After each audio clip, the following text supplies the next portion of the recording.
And we're live. Thank you.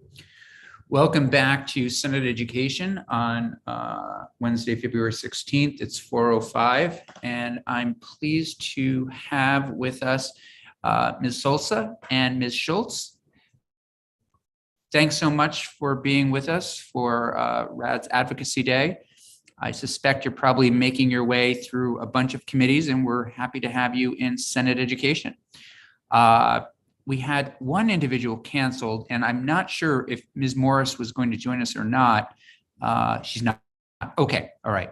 So it's the two of you. We're glad to have you here. And so I'll pass it on to the two of you, however you've thought through who best to start, or if you want to talk together, whatever works. Sure. So I am the representative for Rights and Democracy. So I will start us out. We have a script that we're using in each of our, testimonies for today. So I appreciate, first of all, thank you, Chairman Campion, for having us here today, and all of the chairs here for welcoming us. My name is Mia Schultz, and I am the Education Justice Organizer for Rights and Democracy. And before I begin, I wish to just share a land acknowledgement with this committee. Rights and Democracy acknowledge the Mohican in Southern Vermont and the Abenaki peoples as the traditional land caretakers of Indakina, which includes parts of Vermont, New Hampshire, New England, and Quebec. As guests on this unceded territory of the Mohican and Abenaki peoples, we honor their ancestors, elders, and relations past, present, and emerging. We also acknowledge that our nation has benefited from the uncompensated and exploited labor represented in the legacy of slavery and the present-day reality of migrant farm workers. Thank you so much. Rights and Democracy, which we call RAD for short, and our sibling organization, Rights and Democracy Institute, were founded in 2015 on the theory of change, that it takes people power year after year to make the kind of big, bold, long-term changes we want to see in this country. And part of the theory of change is that it takes political infrastructure, and in this case, a membership organization, to sustain the momentum necessary to do that work throughout and in between elections. RAD members and staff work on issues that matter to our communities, organize for policy change at the state and national level, and recruit and train a pipeline of progressive candidates to run for office. Our members are from all walks of life, intergenerational, multicultural, activists, artists, organizers, but most importantly, passionate fighters for true social justice and meaningful change in our communities and across the state. We have chapters across Vermont and New Hampshire, and you can look for us wherever you are. And this is what we know. Our current systems are rooted in historic oppressions, deeply dysfunctional and fragile ones. And when those fragile systems break, Vermonters who have been systematically kept out of places of power, they are the most impacted. Abenaki, Indigenous persons, racial and ethnic minorities, LGBTQIA individuals with disabilities, senior citizens, new Americans, and migrant communities, youth and young adults, poor, working poor, are people who carry the weight of the policies and systems that go wrong. And these individuals are nearly 80% of Vermont voting population, and are the least represented in our state government, and are in some cases wholly invisible to those who enact policies that can prove to be deadly to their communities. Our mission is to bring people together to take action, to build healthy communities, and make the values of our communities guide the policies of our government. We are building a popular movement to advance rights and build a real democracy. And we believe we can achieve a society where people can earn a livable wage and have access to affordable health care, and where progressive and equitable tax system supports an economy that protects the environment and human rights. It is our pleasure to testify to you today and share our visions of a collective liberation and a more just and vibrant Vermont. Regionally, the Rights and Democracy Institute has joined forces with hundreds of organizations across New England to bring a shared agenda that amplifies the power and will of the people. Together, we have formed the Renew New England Alliance to push forward bold structural change across all six states. And today, we're thrilled to once again voice Vermont's call to action, Vermont Renews. Now, Vermont Renews is a coalition of leading grassroots organizations, labor unions, racial justice groups, frontline communities, and environmental advocates. We've come together to address our state's overlapping crises: mass unemployment, racial injustice, the coronavirus pandemic, educational inequity, and climate change.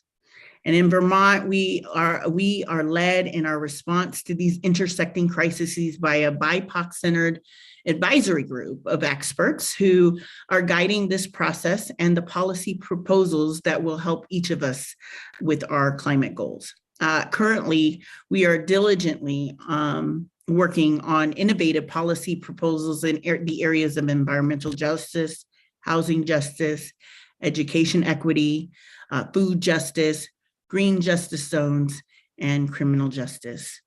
Our current bill and issue priorities include, but are not limited to, the following. RAD sees the bold and progressive action is needed immediately to combat the climate crisis. This work must be centered in equity, and so must begin with the passing of a strong, well-funded, and supported environmental justice bill. That's S-148. This bill, sponsored by Senator Ron Hinsdale, is a crucial bedrock to a just transition for Vermont. The environmental justice bill is just a start, though. We also need meaningful action in other areas. For housing justice, this means passing weatherization at scale that prioritizes low-income community members and sets labor standards for the industry to ensure that weatherization jobs created are good-paying jobs. And it also means addressing the needs of all Vermonters, including low-income homeowners, renters, and the houseless. And this can be done by passing a housing omnibus bill that includes emergency housing, temporary and permanent housing for the houseless, the tenants' rights and tenant protections, such as those provided for in H448, the Burlington City Just Cause Eviction Charter change, which passed out of the House Government Operations Committee yesterday and is planned for full House vote this week. There is an opportunity for House members, I know that doesn't pertain to you, but it will get to you. They will vote, hopefully it will get to you once they vote that in this week. Let's just say that's going to happen. To achieve a just food system in Vermont, we must create equitable land access to land, farming, and food. Specifically, we'd like to highlight H273, the BIPOC land access bill that has been sponsored by Representative Chena, and S100, a bill that would provide universal school breakfast and lunch for all Vermont public school children.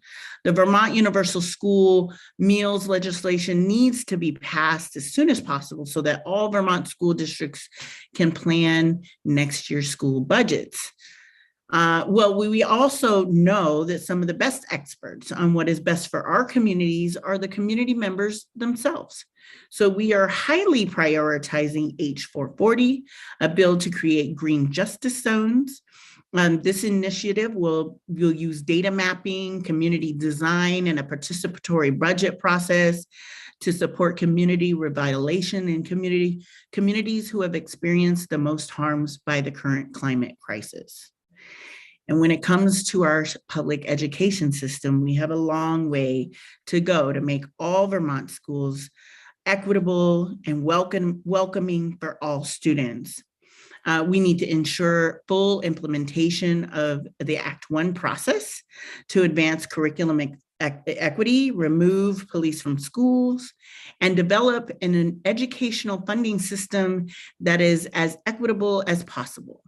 So as the Vermont Tax Structure Commission has reported, this means shifting away from a funding system based primarily on property taxes to one based on income taxes, as Bill H388 would accomplish. Now, we all know that there is an enduring issue of police violence across the nation, disproportionately impacting communities of color. A just and transparent criminal justice system is crucial. It's a crucial part of building an inclusive and equitable Vermont. So we must pass S254 to end qualified immunity, which would create accountability for police officers and give more tools for victims of police brutality or misconduct to get the justice that they deserve. In addition, we need action on S228 that would ban no-knock warrants like those that led to the deaths of Breonna Taylor and even last week, Amir Locke. And we also need passage of S250 that would make great strides in data collection, independent investigations, and greater rights for Vermonters accused of a crime.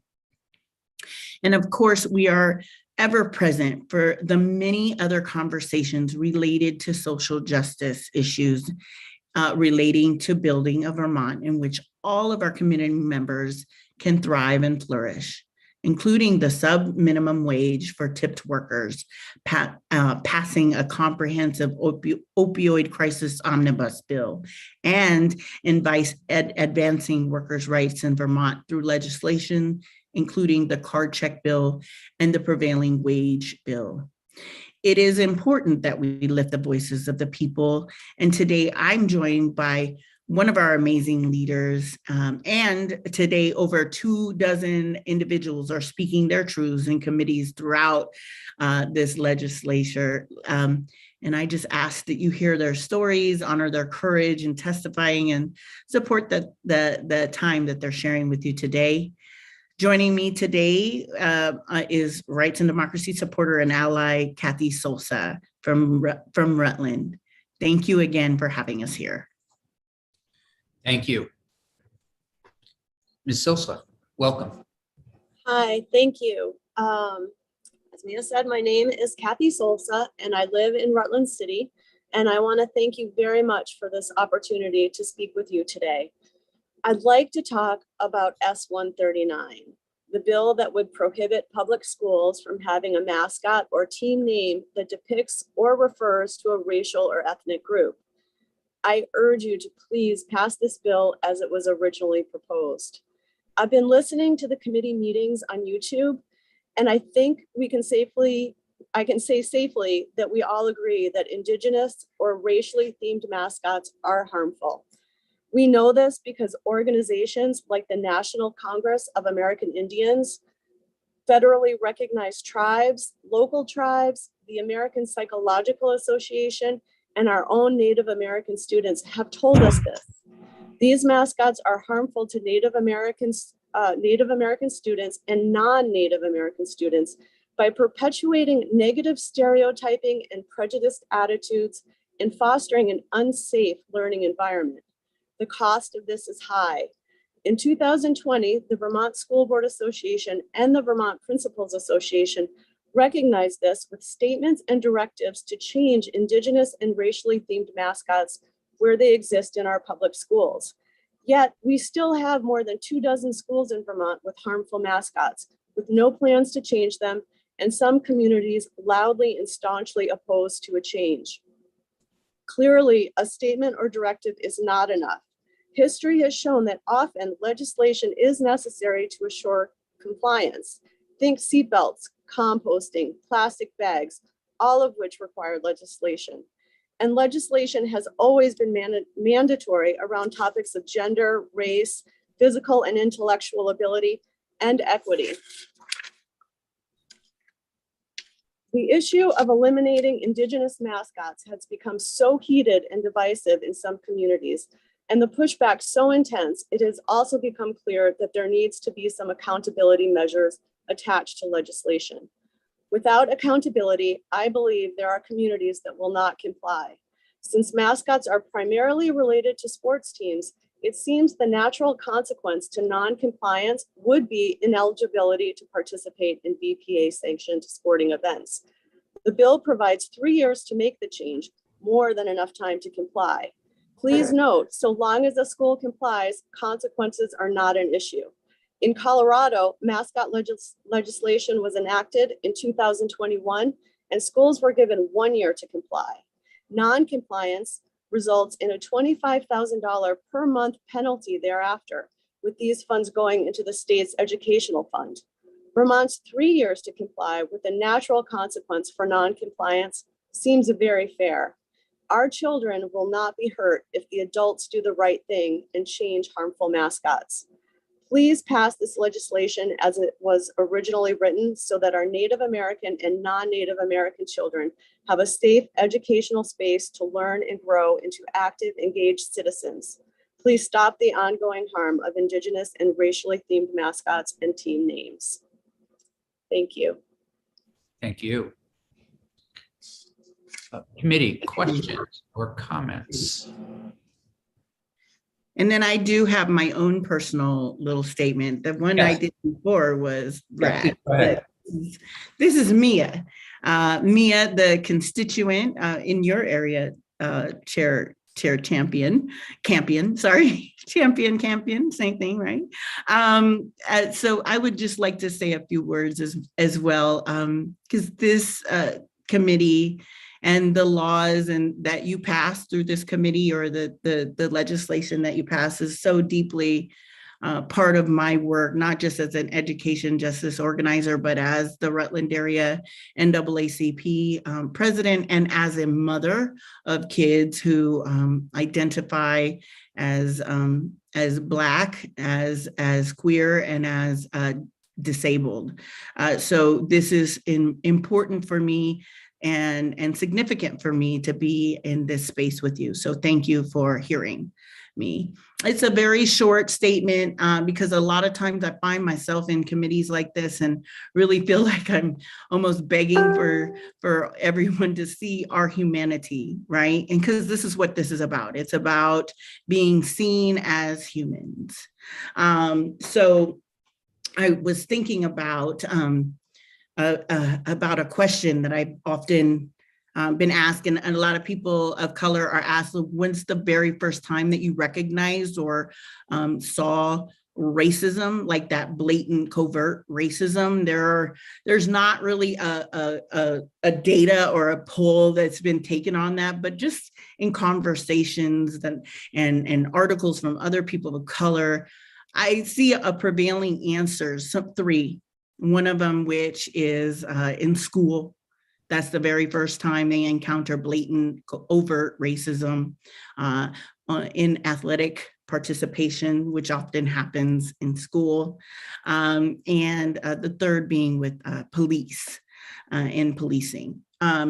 So recognizing that school might be the very, very first place that a person of color often finds himself grappling with overt racism, especially our youngest in kindergarten having to face that and remembering that. I also want to say that the real influence of racism begins right away. It happens with the images and imagery that are perpetuated in media and beyond. I mean, these are the things that we don't even recognize that come through our systems, every one of us. Images of Black and brown people in a denigrating light, really, while white people are seen as heroes and saviors of things. And that is what I call, or what the world calls, ladies and gentlemen, white supremacy indoctrination. And I'm afraid that we've all been victims of that for hundreds of years, even before the beginning of this country. So, you know, it's a lot to grapple with because we see it come through every single decision that we make. But when you juxtaposition both of those things, that most people of color experience the most blatant racism when they go to school, with that imagery and that indoctrination that there are people who are better than other people, really, which is what the images do. We can't be surprised that school would be where that racism would manifest. So you as lawmakers have an opportunity to interrupt that messaging of white supremacy that teaches that there's a hierarchy and that there are certain members of our society, certain humans who are better than other humans. You have a chance to change that. And one of the ways to do that is to make sure that the business of politics does not perpetuate the harm that's being done to all of our students. And that means passing some version of S139 so that it has an opportunity to go to crossover, so that the conversation can still be had.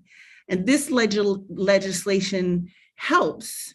And it'll help get to that level where we interrupt that perpetuation that harms all of our students. To be quite frank, it's not just Indigenous people that are harmed by mascots and imagery that denigrates an entire population. Our white students also learn at that point that they are possibly better humans than Black and brown people, right? So we have an opportunity here right now in this moment to change that narrative, right? And this is just one of many steps that lawmakers can do. We also want to see an increased legislation to protect students from things like curriculum violence. That happens all year round, but in particular during Black History Month. I gotta tell you, there's a lot of people suffering, a lot of Black people suffering, and kids suffering in schools right now, enduring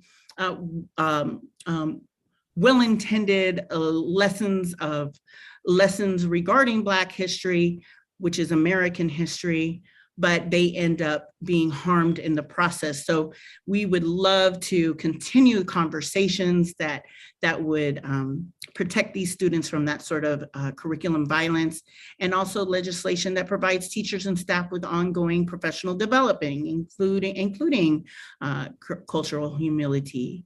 You know, it's a long process, but we can start it with the legislation that you already have before you. And I just hope that you can really see how you guys have the opportunity to just stop it in its tracks, and make sure that we're all accountable in this harm that is coming to all students.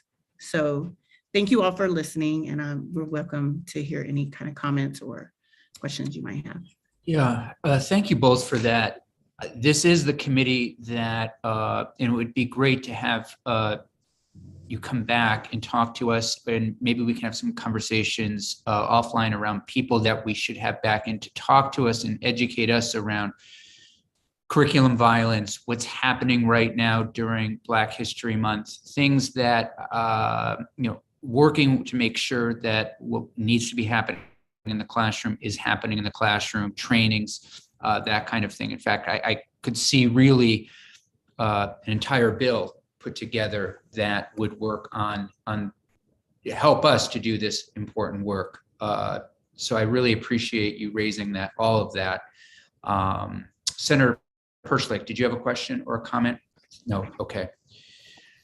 Yeah, so maybe what we could do is after cross, first of all, also thank you for your support of S139. This is something, as I'm sure you can imagine, there has been some folks out there that would maybe rather this not happen right now. And that there are always options and there are always decisions. And I applaud this committee, the members of it, for saying, yes, it's a pandemic. Yes, there are a lot of priorities, but this should be one of them. So I want to recognize the committee and thank both of you for your work. And I also, while we have someone here from Ms. Solsa from Rutland, I want to applaud the students that came to talk to us from Rutland High School. Oftentimes, not that the two of you weren't articulate, but the students that come before this committee, and I think witnesses in general who are students, are so incredibly articulate and thoughtful, and we so appreciate always hearing from them. So I just want to share that with you personally as someone who lives in Rutland.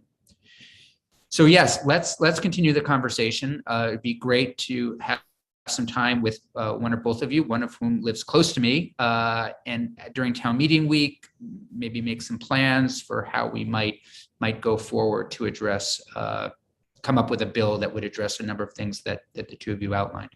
Thank you. Yeah. All right. Thank you for having us today. Thank you both. I know it's been a long day for you. You've probably been on these Zoom calls, so we'll let you go. Thank you. Bye-bye. Great. Jay Nichols and Colin Robinson, thanks for joining us. This is on H572. Just to have a little conversation. This is an act relating to retirement allowance for interim educators. We talked for a while about this yesterday. We've also reached out to the treasurer, because I don't remember, somebody sent me an email along the way or a phone conversation. Maybe it was with Mr. Fannin, that there might be, or maybe it was you, Mr. Robinson, there might be some unintended consequences with pensions. And I just want to make sure that we're not going down a route that would be harmful to teacher pensions. So I think the two of you have been in this conversation longer than I have, because I don't think it's completely new, but just wondering if you have some thoughts or comments. And why don't I start with you, Jay? Yeah, sure. Thanks. Welcome, committee. Thanks. Nice to see you all. I know you've had a long day as well. Jay Nichols, for the record, Executive Director of the Vermont Principals Association.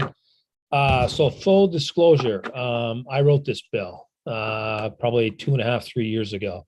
Okay. And Kate Webb and Jay Hooper asked me to bring it to Jim Demaray for him to put it in, the right legal context. Great. Which he's done. So just wanted to put that out in the beginning.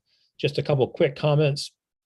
50% of teachers leave the profession in the first 5 years. About 20% of principal positions turn over every year nationally. Vermont's no exception. Last year, we were at 18%. We're usually right around 20. Some teaching and leadership jobs are incredibly hard to fill. These are usually rural and or under-resourced areas serving students typically with greater levels of poverty and more historically marginalized populations. And I wrote this bill as potentially a Band-Aid that I think could help quite a bit. So a couple of quick stories. I talked to the superintendent at Rutland Northeast just a little while ago, Jeannie Collins, who's retiring at the end of the year. She is on her 4th 6th grade teacher at her school due to retirement caps. So she's getting people to come out of retirement, cover her 4th grade, but they can only cover it for a period of time because of retirement caps. Okay. Secondly, she told me that in their recent superintendent search to replace her, they have not found an applicant that they are willing to hire. So she would be willing to come out of retirement. She's going to retire on June 30th to help out for a while, but she's not going to do that if she's going to get penalized by losing her pension, which is what would happen after she makes a certain amount of money. And that comment that we're hearing is accurate, Jay, that yeah. If so, we've got it right. But in terms of some of the concerns that we're hearing about possibly the treasurer maybe having issues, have you heard any of those kinds of issues? I tried to meet with the treasurer 3 years ago when I wrote this bill, and they never got back to me, and I asked a number of times. Now, maybe there wasn't the urgency then. At the time, I'm going to be completely honest, I thought it was a crisis at the time. Now I'm like, I had no idea what I was talking about, because now it really is a crisis, and there's so much need out there. And like we said in committee yesterday, even so, let's say as we come out of this crisis, for retired teachers who have all this experience to be the ones who would go back in the classroom makes so much incredible sense. Yeah.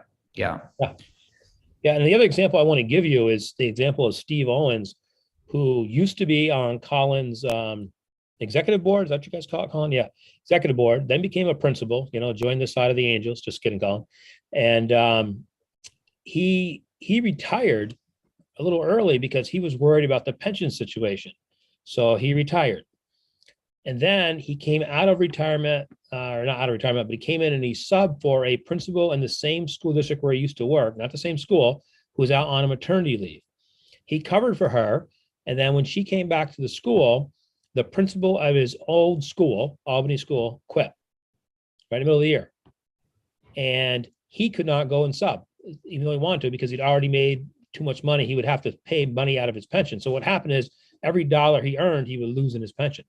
So it's a disincentive.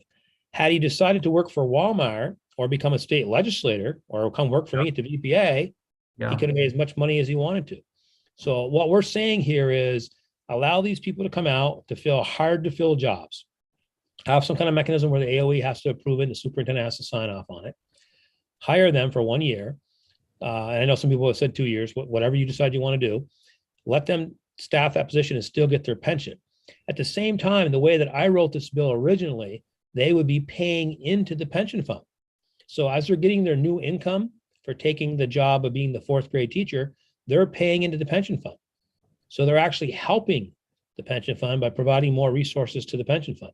And the way I originally wrote it, they would have to pay at whatever the new teacher rate was. I noticed in this version, the latest version of the bill, it doesn't do that. It makes them pay at wherever they left off, which again, that's fine too.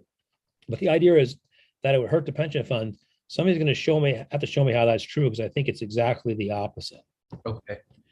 Yeah, and Daphne has asked Treasurer Pierce to come in, I think on Friday. Good. For this.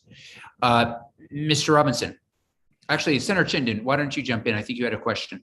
I think you just answered that question for me. So teachers that retire can work anywhere else without affecting their retirement pension, but they just can't teach. Yeah. So I fully support this. We got to correct this. So thank you for clarifying. Go to another state, Senator Chittenden, and make full teachers pay and draw their pension. We have a bunch of teachers from New Hampshire, Massachusetts, and New York that work in Vermont, teachers and principals that are collecting their full pension from another state and come here and get the full pay. Okay, Mr. Robinson. Great. For the record, Colin Robinson, Vermont NEA. Thanks for having me. Thanks for having this conversation. We support this bill. We supported it when it was introduced in Senate or House Government Operations a month or so ago. Jay and I were over there, and it seems like a reasonable solution to what is an acute problem, but also a systemic problem. And we see it as one piece of what you and all on this committee understand is a very complicated situation as it relates to attracting and retaining high quality educators for our students.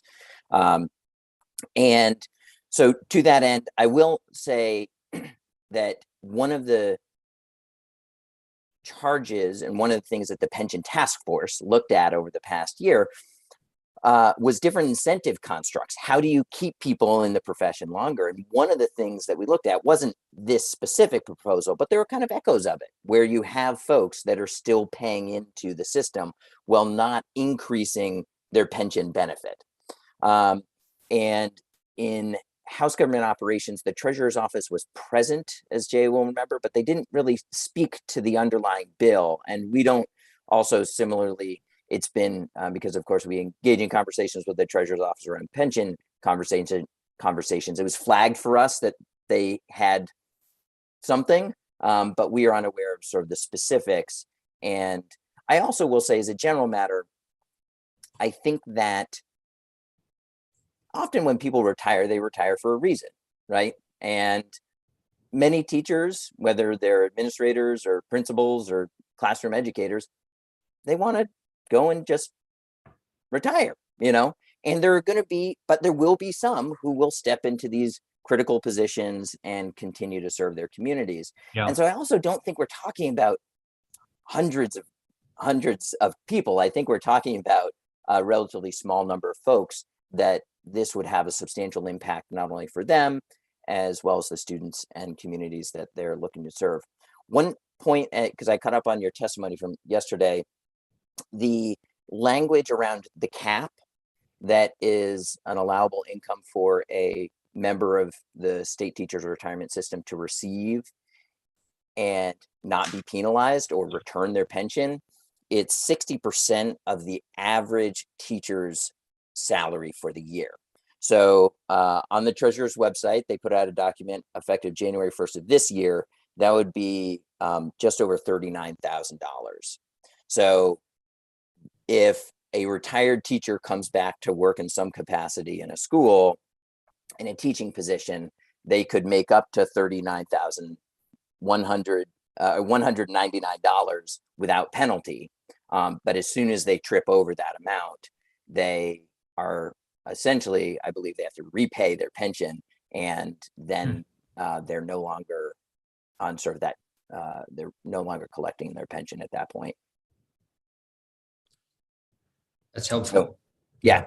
So that's, we're happy you're digging into this as it relates to the miscellaneous ed bill. I do think, there's value in connecting with the treasurer's office for obvious I reasons. just got but- words to be in Friday at 1:30. If anybody also is interested in joining us, please just let Daphne know, just even to be present, to get some questions answered as we, my hope had been to actually move this on Friday, but I'd like it if we can to get this language in miscellaneous ed. I don't know if either of you have an update as to whether or not House GovOps is going to try to do anything before crossover. You don't? Okay. Jay, please correct my memory if you remember differently.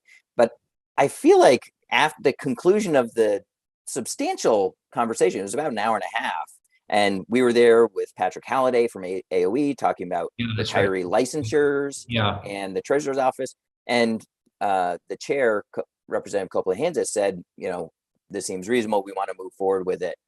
So there seemed to be some energy. I believe they're obviously deeply focused on redistricting. So it may be worth checking in. But I haven't heard anything other than that general statement of interest and perhaps some intent back in mid-January. Nor have I, but the vibes were really good in that room for sure. That virtual room. Yeah. Great. Okay. Any questions for either Mr. Nichols or Mr. Robinson? Hey, thanks a million for coming in. We hope to get the Nichols bill over the finish line this year. Thanks for putting it in, Jay. Really appreciate it. Thanks Thank you all. for your work on it. We appreciate that. Yeah. Bye, guys. Bye-bye. Last but not least, Mr. Demaray, committee is dwindling. And I know we're going to lose somebody else relatively soon. So do you want to just give us a little bit of in fact, we're not going to move this. The more I think about it, maybe what we could do is, if it works for you, I think we're better to have more of a full committee. We'll try to get you in for a few minutes actually tomorrow. In the meantime, I'll have Daphne send the email around, the letter around to everyone in case they have edits or concerns. Does that sound okay? That's fine. Yeah. And I think I'm in tomorrow on 219. So maybe we can do it at that similar time. Yeah. Okay. We'll have Daphne put on the agenda 219/ELL letter. Okay. Daphne, if you would take us off